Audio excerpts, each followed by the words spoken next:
Good morning, everyone. Thank you very much for being with us this morning.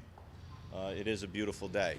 Uh, it was in this city quite a while ago that Thomas Hooker came up with the whole notion that people could govern themselves and that they were endowed by their creator with certain rights. One of them was self-determination, self-government. It's where constitutional government was born, and the notion that the government of the people, by the people, and for the people was created. What we're here today to talk about is to get the people back in this building. It's been a year, folks. It's been a year. Our system of government is not wired for one-person rule. One person has been ruling Connecticut through executive order. Came to us initially, nobody knew what we were confronting. Understandably, it was imposed. But then in September and again in January, the governor asked for these executive orders.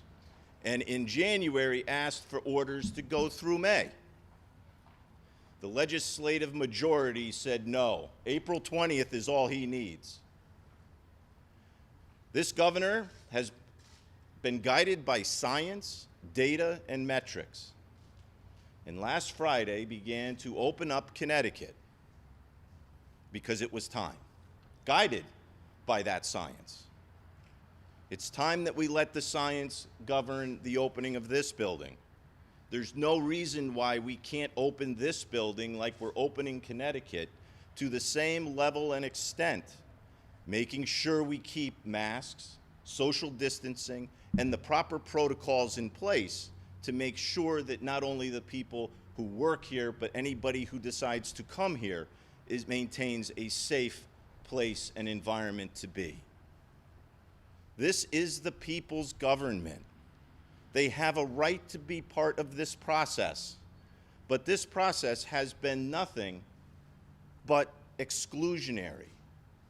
A virtual legislative session excluded 25% of Connecticut who had no connectivity to the internet. We see legislators getting cut off by the committee chairpersons. They are elected voices, voices of the people of Connecticut, be they Republican, Democrat, independent, or unaffiliated. All those voices have a right to be at the table.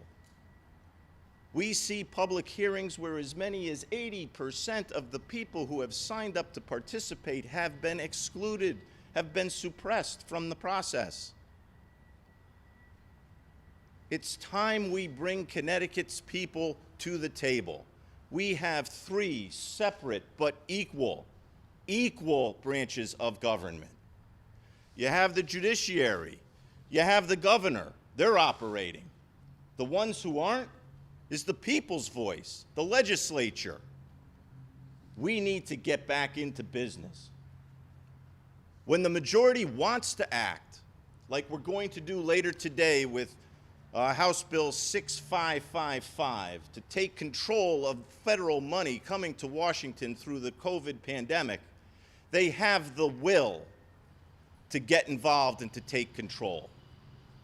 When they want to act quickly, like they did in giving a $300 million tax credit to individuals on average earning over $400,000, they were able to insert and do that. Why can't they do that for people of Connecticut to get their voice back in the building and to codify many of these executive orders by April 20th? They've known this day was going to come since January when the executive orders were extended. They asked for that date. That is when the homework assignment is due. But yet they're like the student who comes to class and says, hey, I don't have my homework today. Teacher, can you give me an extension? I think it's time that the legislature rightfully and constitutionally gets its voice back.